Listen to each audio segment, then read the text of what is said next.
sempat dipukuli menggunakan helm berkali-kali oleh pelaku. Dari situ korban kehilangan keseimbangan lalu menabrak sebuah pohon di Jalan Rapocini dan menyebabkan kematian.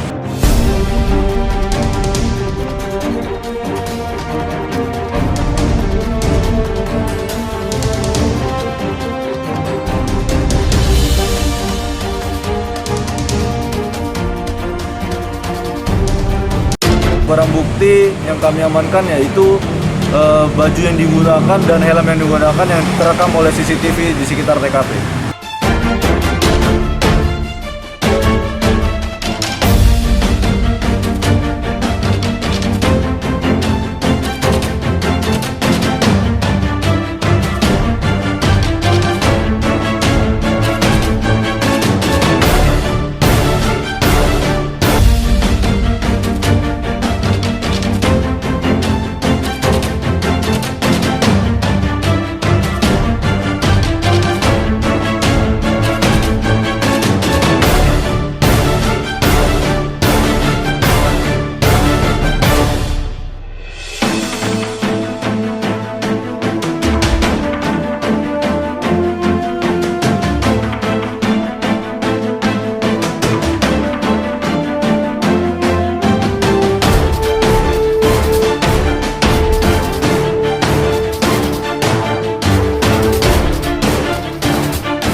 Jadi unit Jatanas Polrestabes Makassar bersama dengan Resmo Polda Sulsel dan Polsek Rapocini berhasil mengamankan 3 orang pelaku, di mana pelaku ini sempat memukuli korban yang membuat korban kehilangan kendali saat berkendaraan dan menyebabkan kematian.